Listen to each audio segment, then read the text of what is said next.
Hello दोस्तों, कैसे हो आप लोग। आई होप आप लोग बहुत ही अच्छे होंगे। मैं हूं प्रिंस और स्वागत करता हूं आपका एक नए क्लास में। तो आज की जो क्लास होने वाली है ईपीएस वीवीआई सेकंड सेट होने वाली है, ऑब्जेक्टिव की सेकंड सेट होने वाली है। और हम लोगों ने फर्स्ट सेट में बताया था आपको कि 20 क्वेश्चन सॉल्व करवाया था और बताया था कि और आपके सामने 4 सेट लाने वाले। तो अब इसके बाद हम लोग 3 सेट की तैयारी और करवाएंगे आपको, जिससे आप एग्जाम में आने वाली कोई भी क्वेश्चन को बहुत ही अच्छे ढंग से आप सॉल्व कर पाएंगे। तो चलिए अब हम लोग देखते हैं फर्स्ट क्वेश्चन यहाँ पे क्या कह रहा है। फर्स्ट क्वेश्चन हमारा जो है उपक्रम का चुनाव निर्भर करता है। फर्स्ट क्वेश्चन क्या कह रहा है, उपक्रम का चुनाव निर्भर करता है। उपक्रम का जो चुनाव है वो निर्भर किस चीज पे करता है।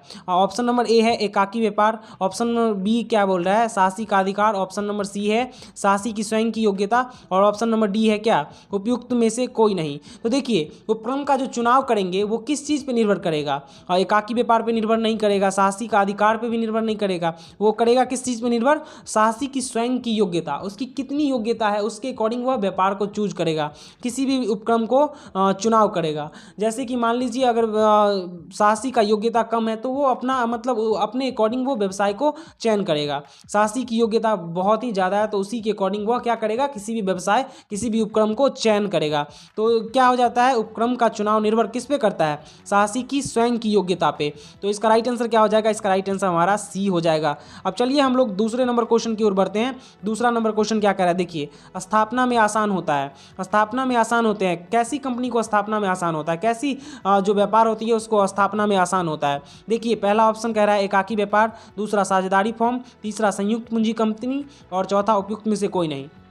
हमारे पास 4 ऑप्शन है। स्थापना में कौन सा जो व्यापार होता है वो आसानी होता है। तो देखिए स्थापना जब कोई भी व्यवसाय का करते हैं तो उसमें एकाकी व्यापारी सोलो ट्रेडिंग जो होता है वही बहुत ही अच्छा होता है, क्योंकि सोलो ट्रेडिंग में ये होता है कि आप जब व्यवसाय कर रहे हो तो वो सब कुछ आप पे डिपेंड करता है, उस व्यवसाय को रन करना है या नहीं, चलाना है या नहीं। अगर आपको कहीं जाना है तो उसको आप बंद करके जो भी व्यवसाय कर रहे हैं उसको क्लोज करके आप कहीं भी जा सकते हो। बट ये अगर साझेदारी फॉर्म में होता है या संयुक्त पूंजी वाली कंपनी में होता है तो ये इस टाइप का आपको सहमति पहले आगे वाले का लेना होता है, तभी आप कहीं जा सकते हैं। और इसमें क्या होता है कि प्रॉफिट आपकी, टोटल प्रॉफिट आपकी होती है, हानि भी हुई तो आप ही की होगी। मतलब क्या ये सब चीज़ सोलो ट्रेडिंग जो होता है, सोलो जो आपका व्यापार है एकाकी व्यापार, वह सबसे स्थापना करने में बहुत ही आसानी होता है। तो सेकंड का राइट आंसर क्या हो जाएगा, सेकंड का राइट आंसर आपका ए हो जाएगा। सेकंड का राइट आंसर क्या हो जाएगी, आपको ए हो जाएगी। अब देखिए हमारा तीसरा नंबर क्वेश्चन क्या कह रहा है। तीसरा नंबर जो क्वेश्चन है हमारा क्या कह रहा है, उपक्रम का चुनाव करते समय ध्यान देने योग्य बिंदु है। उपक्रम का चुनाव करते समय ध्यान देने योग्य बिंदु है। The point which considered while selecting an enterprise is. यहाँ क्या कह रहा है, उपक्रम का चुनाव करते समय ध्यान देने योग्य बिंदु है। ए ऑप्शन क्या कह रहा है उत्पाद, बी क्या कह रहा है विपणन, सी में क्या है पूंजी की उपलब्धता और डी क्या है उपयुक्त में से कोई नहीं। तो हमको समझना होगा कि पहले उपक्रम का चुनाव करते समय, पहले हम अगर क्वेश्चन इस टाइप का अगर आपके एग्जाम में आता है देन आप पहले ये समझ लीजिए कि उपक्रम का चुनाव करते समय कौन कौन सा बिंदु ध्यान देने योग्य नहीं है, कौन कौन सा बिंदु ध्यान देने योग्य नहीं है। तो पहले अगर उपक्रम का चुनाव करते हैं तो हम पहले तो उत्पाद तो नहीं देख लेते हैं और ना ही विपणन मार्केटिंग देख लेते हैं। तो पहले हम क्या देखते हैं, पूंजी की उपलब्धता। हमारे पास क्या पूंजी है, जो मैं उपक्रम स्टार्ट करने जा रहा हूं उसके लिए क्या हमारे पास पूंजी अवेलेबल है, क्या मैं उस उपक्रम को कर सकता हूं या नहीं। तो ये सब चीज़ पहले क्या देखता है, उपक्रम का चुनाव करते समय ध्यान देने योग्य जो बातें हैं, पहला बिंदु जो है वो हम देखते हैं कि क्या जो मैं व्यवसाय स्टार्ट कर रहा हूँ उसके अकॉर्डिंग हमारे पास पूंजी की उपलब्धता है या नहीं, अवेलेबल है या नहीं, हमारे पास जो कैपिटल है वो अवेलेबल है या नहीं। तो ये चीज़ देखते हैं। तो हमारा जो राइट आंसर इसका हो जाएगा, इसका राइट आंसर क्या हो जाएगा, 3 नंबर का राइट आंसर क्या हो जाएगा हमारा सी, 3 नंबर का राइट आंसर हो जाएगा, सी राइट आंसर हो जाएगा। हमारा चौथा नंबर क्वेश्चन क्या कर रहा है, देखिए हमारा चौथा नंबर क्वेश्चन कर रहा है एक उपक्रम की स्थापना से पूर्व स्थापना के समय उद्यमी को जिस तत्व पे ध्यान रखना चाहिए वह है। क्या बोल रहा है, एक उपक्रम की स्थापना करते समय उद्यमी को जिस तत्व पे ध्यान रखना चाहिए वह है। तो हमारा इसका ऑप्शन क्या बोल रहा है, देखिए यहाँ पे यहाँ क्या बोल रहा है, ऑप्शन नंबर ए व्यवसाय का चयन, दूसरा ऑप्शन क्या बोल रहा है इकाई का आकार, इकाई का आकार, तीसरा ऑप्शन हमारा क्या है, तीसरा ऑप्शन हमारा देखिए क्या है वित्तीय साधन, और चौथा ऑप्शन उपयुक्त में से सभी। तो जब एक व्यवसाय का चयन किया जाता है, जब एक उद्यमी द्वारा व्यवसाय का चयन किया जाता है तो उनको किन किन बातों पे ध्यान रखना जरूरी है, किन तत्वों पे। व्यवसाय का चयन तो कर लिया, उसके व्यवसाय का चयन भी करना होगा कि वो कौन सा व्यवसाय करेगा, उसके बाद उसका आकार, उसके बाद जो होगा पूंजी की उपलब्धता, वित्तीय साधन, ये सब चीज़ पे ध्यान रखना देना जरूरी होगा। तो हमारा इसका राइट आंसर क्या हो जाएगा, 4 नंबर का राइट आंसर हो जाएगा डी, 4 नंबर का उपयुक्त सभी। इसका राइट आंसर क्या हो जाएगा, डी हमारा राइट आंसर हो जाएगा। अब देखिए हम लोग 5वें क्वेश्चन की ओर बढ़ते हैं और देखते हैं 5वां नंबर क्वेश्चन क्या कह रहा है। 5वां नंबर क्वेश्चन हमारा देखिए क्या है। 5वां नंबर है, प्रारंभिक जांच के लिए किन पहलुओं पर ध्यान देना आवश्यक है। प्रारंभिक जांच के लिए किन पहलुओं पर ध्यान दे लेना अति आवश्यक है। तो यहाँ ऑप्शन क्या बोल रहा है, सरकारी प्राथमिक के अनुरूप, दूसरा है प्रवर्तक के संगति, तीसरा निवेश की उपलब्धता, चौथा ऑप्शन डी उपयुक्त में से सभी। तो प्रारंभिक जांच के लिए किन पहलू पे ध्यान दे लेना जरूरी है, ये सब पहलू पे आपको ध्यान दे लेना जरूरी है। 5 नंबर का राइट आंसर क्या हो जाएगा, डी हो जाएगी। 5 नंबर का राइट आंसर डी हो जाएगा। चलिए हम लोग बढ़ते हैं 6 क्वेश्चन की ओर, नेक्स्ट क्वेश्चन की ओर बढ़ते हैं। नेक्स्ट क्वेश्चन क्या कहता है वो देख लेते हैं हम। नेक्स्ट क्वेश्चन हमारा 6ठा क्वेश्चन है, यदि उत्पाद छोटा पैमाना पे करना हो तो उद्यमी को व्यवसाय के किस प्रारूप को पसंद करता है। यदि व्यवसाय छोटे पैमाना पे हो, यहाँ क्वेश्चन क्या है, यदि व्यवसाय छोटे पैमाने पे हो तो एक उद्यमी व्यापार के लिए किस प्रारूप को पसंद करता है। जो एक इंटरप्राइजेज होता है कौन सा व्यापार को पसंद करता है जो छोटे पैमाना पे कर रहे हो। तो यहाँ ऑप्शन क्या बोल रहा है, ऑप्शन ए है एकाकी व्यापार, दूसरा साझेदारी, तीसरा कंपनी और चौथा उपयुक्त में से कोई नहीं। तो देखिए एक जो छोटा पैमाना पे व्यवसाय जो होता है वो कौन सा, सोलो ट्रेडिंग जो होता है वो बहुत ही परफेक्ट होता है। क्या होता है, सोलो ट्रेडिंग जो होता है वो बहुत ही परफेक्ट होता है, क्योंकि इसमें होता है जी अगर आप व्यवसाय कर रहे हैं तो जो हानि होगी वो आपकी होगी और जो भी प्रॉफिट होगी वो भी आपकी होगी। उस पर आपका मर्जी चलेगा, खुद का मर्जी चलेगा, जो मन है आप वो कर सकते हैं। उसमें क्या आता है कि आपको जो मन है करना वो कर सकते हैं आप। तो ये चीज़ हमारा क्या हो जाता है कि अगर छोटा पैमाना पे व्यवसाय करना है तो एकाकी व्यापार, और साझेदारी तो हो नहीं सकता है, साझेदारी करेंगे तो वो थोड़ा बड़ा पैमाना हो जाएगा और साझेदारी में हमारी खुद की लाभ नहीं होगी और जो लाभ ही होगी वो बंटवारा हो जाएगा। तो छोटे पैमाना पे करते हैं तो बंटवारा हो जाता है तो हमारे ज़्यादा प्रॉफिट नहीं हो सकता है। तो ये सब चीज़ नहीं हो पाएगा, एक कंपनी भी नहीं हो सकती है। तो यदि छोटे पैमाना पे व्यवसाय करना है तो एकाकी व्यापार ही क्या होता है, इसका राइट आंसर हो जाएगा। एकाकी व्यापार ही करना अति आवश्यक है और करना ही चाहिए। तो इसका राइट आंसर क्या हो जाएगा, ए हमारा राइट आंसर हो जाएगा। अब आप लोग समझ गए। अब देखिए हमारा जो नेक्स्ट क्वेश्चन कह रहा है 7 नंबर क्वेश्चन, 7 नंबर क्वेश्चन हमारा क्या कह रहा है। देखिए 7 नंबर क्वेश्चन कह रहा है बाजार में क्या कह रहा है 7 नंबर क्वेश्चन, देखिए पहले 7 नंबर क्वेश्चन हमारा है बाजार में पूर्णता की स्थिति सृजन करता है जो अनंत बिक्री व लाभ में वृद्धि करता है। डैश बाजार में पूर्णता की स्थिति को सृजन करता है और अनंत बिक्री एवं लाभ में वृद्धि करता है। बिक्री में वृद्धि या लाभ में वृद्धि कौन करता है, कैसे होता है वृद्धि, विक्रय में वृद्धि कैसे होगा, लाभ में वृद्धि कैसे होगा। तो ऑप्शन नंबर क्या है, देखिए प्रवर्तन, प्रमोशन, सेल प्रमोशन होता है। आप लोग पढ़े होंगे, अगर अच्छे से बुक को पढ़े हैं तो प्रमोशन के बारे में आप लोग बहुत ही अच्छे ढंग से पढ़े होंगे। दूसरा ऑप्शन क्या कह रहा है, आविष्कार, दूसरा ऑप्शन क्या कह रहा है, आविष्कार। तीसरा ऑप्शन उपयुक्त दोनों और चौथा ऑप्शन क्या है, उपयुक्त में से कोई नहीं। चौथा ऑप्शन क्या हो जाता है हमारा, उपयुक्त में से कोई नहीं। तो बाजार की जो बिक्री एवं लाभ में वृद्धि कौन सा करता है, तो 7 का जो राइट आंसर हो जाएगा हमारा आविष्कार। इन्वेंशन, नया नया इन्वेंशन करेंगे तो क्या होगा, जो कस्टमर होगा वो अट्रैक्ट होगा हमारे प्रोडक्ट के प्रति और वो परचेज करेगा और ज़्यादा से ज़्यादा हमें प्रॉफिट होगी। तो ये क्या है, आविष्कार बाजार की पूर्णता की स्थिति को सृजित करता है और अनंत बिक्री एवं लाभ में वृद्धि करता है। तो इसका राइट आंसर क्या हो जाएगा हमारा 7 नंबर का राइट आंसर क्या हो जाएगा, बी हमारा राइट आंसर हो जाएगा। अब चलिए हम लोग 8 नंबर क्वेश्चन की ओर बढ़ते हैं, देखते हैं 8 नंबर क्वेश्चन क्या कह रहा है। देखिए 8 नंबर क्वेश्चन जो है हमारा क्या कह रहा है, देखिए 8 नंबर क्वेश्चन है व्यावसायिक अवसरों की खोज के रूप में परिभाषित की जाती है। व्यावसायिक अवसरों की खोज के रूप में परिभाषित की जाती है। व्यावसायिक अवसरों की खोज के रूप में कौन सा परिभाषित किया जाता है, यहाँ देखिए ऑप्शन क्या कह रहा है, यहाँ ऑप्शन कह रहा है ए विपणन, दूसरा आविष्कार, तीसरा सी परिवर्तन और चौथा उपयुक्त में से कोई नहीं। तो 8वां जो है उसका राइट आंसर क्या हो जाएगा, 8वां जो है उसका राइट आंसर प्रमोशन हो जाएगा, सी उसका राइट आंसर, 8 का सी आंसर राइट हो जाएगी। सी क्या हो जाएगा, राइट आंसर हो जाएगी। व्यावसायिक अवसरों की खोज के रूप में परिभाषित की जाती है, परिवर्तन, promotion, right, C number right हो जाएगी। अब चलिए हम लोग नेक्स्ट क्वेश्चन की ओर बढ़ते हैं। नेक्स्ट 9 नंबर क्वेश्चन हमारा क्या कह रहा है, देखिए 9 नंबर क्वेश्चन है व्यवसाय का डैश भी व्यवसाय के प्रारूप निर्धारित करता है। व्यवसाय का जो डैश, व्यवसाय का क्या कह रहा है, ऑप्शन नंबर देखिए यहाँ पे क्या है, व्यवसाय का आकार, व्यवसाय का स्थान, व्यवसाय का अध्ययन, ये सब तो हो नहीं सकता है। और जो व्यवसाय का प्रारूप को कौन सा निर्धारित करता है, व्यवसाय के प्रारूप को निर्धारित करता है क्या, व्यवसाय की जो प्रॉफिट होगी या व्यवसाय किसी भी टाइप का प्रारूप होगा उसको कौन, व्यवसाय का आकार उसको क्या करेगा, व्यवसाय के आकार व्यवसाय के प्रारूप को निर्धारित करता है। तो ये चीज़ आप समझ गए बहुत ही अच्छे ढंग से। तो इसका राइट आंसर क्या हो जाएगा, 9 नंबर का राइट आंसर आपका ए हो जाएगा। राइट डाउन करते चलिए, आप लोग इसको लिखते चलिए और देखते हैं कि कौन कितना मार्क्स लाते हैं, और आप आंसर भी बताते चलिए ताकि आप बहुत ही अच्छे से इसको राइट डाउन कर सकें और बहुत ही अच्छे से आप समझ सकें। तो चलिए अब हम देखेंगे कि नेक्स्ट क्वेश्चन जो हमारा 10 नंबर क्वेश्चन है वो क्या कह रहा है। 10 नंबर क्वेश्चन क्या कह रहा है, देखिए, एक सफल उद्यमी में अवश्य ही निम्न गुण होने चाहिए। कौन कौन से गुण होने चाहिए एक सफल उद्यमी में? नेतृत्व का गुण होना चाहिए, नियंत्रण का गुण होना चाहिए, नव प्रवर्तन का गुण होना चाहिए, या इनमें से सभी गुण होना चाहिए। कौन कौन से गुण होने चाहिए?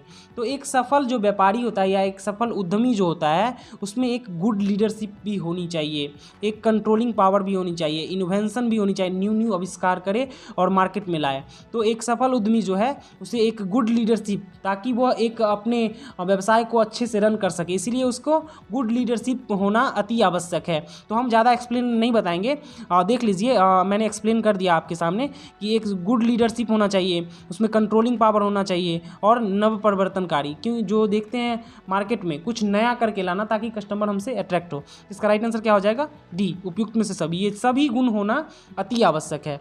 तो इसका राइट आंसर जो हो जाएगी हमारा डी नंबर राइट हो जाएगी। क्या है, डी नंबर इसका राइट आंसर हो जाएगी। अब हम लोग चलते हैं नेक्स्ट क्वेश्चन की ओर। नेक्स्ट क्वेश्चन देखते हैं हमारा क्या है। नेक्स्ट क्वेश्चन देखिए हमारा क्या कह रहा है, सफल उपक्रम का आवश्यक शर्त है। एक सफल उपक्रम है उसका आवश्यक शर्त क्या क्या है। देखिए पहला ऑप्शन क्या है, सुपरिभाषित संस्थागत लक्ष्य, सुपरिभाषित संस्थागत लक्ष्य। बी क्या है, बी आपको है भावपूर्ण नियोजन, बी नंबर क्या है, भावपूर्ण नियोजन। और सी हमारा क्या कह रहा है, ए एंड बी दोनों, सी हमारा क्या कह रहा है, ए एंड बी दोनों। और डी क्या है, उपयुक्त ए और न ए, न उपयुक्त न ए और न बी, मतलब ना ए होगा ना बी होगा। तो इसका जो राइट आंसर हो जाएगा हमारा क्या हो जाएगा, सी नंबर राइट हो जाएगी। क्या होगा हमारा, सी नंबर आंसर इसका राइट हो जाएगा। हमारा 11 नंबर क्वेश्चन का क्या होगा, सी नंबर राइट, ए और बी दोनों अति आवश्यक है। समझ गए। अब चलिए हम लोग नेक्स्ट क्वेश्चन की ओर बढ़ते हैं। नेक्स्ट क्वेश्चन की ओर बढ़ते हैं। हमारा 12 नंबर क्वेश्चन क्या कह रहा है, देखिए 12 नंबर क्वेश्चन है, निम्न में से कौन सा व्यवसाय से विस्तार से जुड़ी समस्या नहीं है। निम्नलिखित में से कौन सा व्यवसाय के विस्तार से जुड़ी समस्या नहीं है। तो हमको देख लेना जरूरी है पहले। क्वेश्चन इस टाइप का अगर आपके एग्जाम में आता है तो आप पहले ये देखिएगा कि व्यवसाय से विस्तार से जुड़ी समस्या पहले कौन है, कौन कौन सा व्यवसाय अगर करते हैं तो कौन कौन सा समस्या का समाधान करना पड़ सकता है हमें। तो देखिए पहला ऑप्शन बता रहा है कि व्यवसाय अगर करते हैं तो हमें क्या है, जोखिम होगा ही। दूसरा, लाभ नियोजन करना पड़ेगा, लाभ की प्लानिंग करना पड़ेगा, और जो हमारा खर्चा होगा एक्सपेंस उस पर भी ध्यान देना पड़ेगा। ये सब चीज़ पे मूल्य नीति हमें बनानी पड़ेगी। जो हमारा मार्केट में हमारे जो मार्केट में जब कोई व्यवसाय स्टार्ट करते हैं तो हमारे क्या होते हैं, वहाँ पे कंपटीटर होते हैं, तो उसको देखते हुए मूल्य नीति भी निर्धारित करना अति आवश्यक होता है। तो ये सब चीज़ है, मांग की प्रवृत्ति ये समस्या नहीं है, राइट। तो हमें क्या देखना है, व्यवसाय से जुड़ी समस्या कौन नहीं है, यहाँ डी नंबर ऑप्शन इसका राइट हो जाएगा हमारा। इसका क्या होगा, डी नंबर ऑप्शन इसका राइट हो जाएगी। ये सब समस्या है। अगर हम व्यवसाय करते हैं तो जोखिम भी होता है, लाभ का प्लानिंग करना पड़ता है, क्या हमें लाभ होगा या नहीं, मतलब लाभ नहीं होगा, और मूल्य नीति का निर्धारण करना पड़ेगा। जो हमारे ये हैं, जैसे कि देख लीजिए आप व्यवसाय करते हैं तो व्यवसाय में क्या होता है, आपको कंपटीटर मिलते हैं, तो कंपटीटर को देखते हुए भी आपको मूल्य नीति निर्धारण करना पड़ेगा, मार्केट को देखते हुए भी। तो ये सब चीज़ हो जाती है। तो आपको डी नंबर ऑप्शन इसका राइट हो जाएगा। मांग की प्रवृत्ति जुड़ी समस्या व्यवसाय से जुड़ी समस्या नहीं है। अब चलिए नेक्स्ट क्वेश्चन की ओर बढ़ते हैं। नेक्स्ट क्वेश्चन 13 नंबर क्वेश्चन क्या है, बहुत ही इंपॉर्टेंट क्वेश्चन है, हर एक बार इसमें एग्जाम में आता है। और अगर आप पांचों सेट की तैयारी बहुत ही अच्छे ढंग से कर लेते हैं देन ये होगा कि आप एग्जाम में अच्छे से मार्क्स ला सकते हैं, बहुत ही अच्छा मार्क्स ला सकते हैं। अब देखिए हमारा जो ए नंबर ऑप्शन है, ए नंबर ऑप्शन क्या बोल रहा है, ए नंबर ऑप्शन है अल्पकालीन नियोजन होता है। क्या है क्वेश्चन, क्या है, नियोजन होता है, प्लानिंग इज, नियोजन होता है अल्पकालीन, मध्यकालीन, दीर्घकालीन और सभी अवधियों के लिए। यहाँ डी होना चाहिए, यहाँ पे डी होना चाहिए, तो सभी अवधियों के लिए। तो देखिए अल्पकालीन जो एक प्लानिंग होता है वो अल्पकालीन होता है, शॉर्ट टर्म के लिए वो होता है, मिडिल टर्म के लिए भी होता है और लॉन्ग टर्म के लिए होता है। इसका राइट आंसर क्या हो जाएगा हमारा, इसका राइट आंसर डी हो जाएगी, सभी अवधियों के लिए। अब चलिए हम लोग देखते हैं नेक्स्ट क्वेश्चन क्या है हमारा। नेक्स्ट क्वेश्चन हमारा क्या हो जाता है, देखिए नियोजन भविष्य को पकड़ने के लिए बनाया गया एक पिंजरा है। यह कथन किसका है?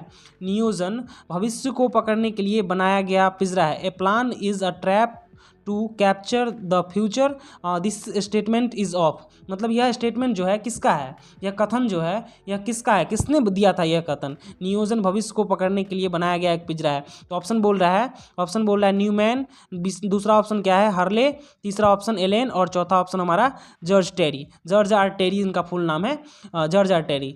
तो देखिए यहाँ जो इसका राइट आंसर हो जाएगा, ये किसने कहा था? सी इसका राइट आंसर हो जाएगा, एलेन। सी क्या होगा? इसका राइट आंसर हो जाएगा। चलिए अब नेक्स्ट क्वेश्चन की ओर बढ़ते हैं। नेक्स्ट क्वेश्चन क्या है? नेक्स्ट क्वेश्चन देखिए हमारा क्या कह रहा है। जॉर्ज आर टेरी के अनुसार नियोजन के प्रकार हैं। जॉर्ज आर टेरी के अनुसार नियोजन के कितने प्रकार हैं? अब देखिए हमारा ऑप्शन क्या कह रहा है। ऑप्शन नंबर यहाँ क्या कह रहा है, देखिए option A 8, option B 6, option C 4 और ऑप्शन डी हमारा 2। तो जॉर्ज आर टेरी के अनुसार जो है नियोजन के कितने प्रकार हैं? जॉर्ज आर टेरी के अनुसार नियोजन के 4 प्रकार होते हैं। कितने प्रकार होते हैं? 4 प्रकार। तो इसका ऑप्शन क्या हो जाएगा? सी राइट हो जाएगा। अब देखिए 4 प्रकार जो है वो कौन है? भौतिक नियोजन होता है, पहला प्रकार जो बता रहा हूँ मैं, भौतिक नियोजन। दूसरा क्रियात्मक नियोजन, तीसरा विस्तृत नियोजन और चौथा सामान्य मिश्रित नियोजन। ये सब किसके अनुसार है? ये सब है आपको देख लीजिए यहाँ जॉर्ज आर टेरी के अनुसार। किसके अनुसार? जॉर्ज आर टेरी के अनुसार। तो आप समझ गए जॉर्ज आर टेरी के अनुसार नियोजन के 4 प्रकार होते हैं: भौतिक नियोजन, क्रियात्मक नियोजन, विस्तृत नियोजन और सामान्य मिश्रित नियोजन। तो इसको समझ गए बहुत ही अच्छे ढंग से। अब चलिए हम नेक्स्ट क्वेश्चन की ओर बढ़ते हैं। नेक्स्ट क्वेश्चन 16 नंबर क्वेश्चन हमारा क्या कहता है? 16 नंबर क्वेश्चन क्या कह रहा है, देखिए 16 नंबर, नियोजन होता है, प्लानिंग इज फॉर। नियोजन होता है कब के लिए? जो प्लानिंग हम लोग करते हैं, कोई भी चीज़ के लिए प्लान करते हैं तो किसके लिए करते हैं? फ्यूचर के लिए प्लान करते हैं। तो उसका ऑब्वियसली इसका राइट आंसर क्या हो जाएगा? फ्यूचर के लिए। इसका राइट आंसर क्या हो जाएगा हमारा?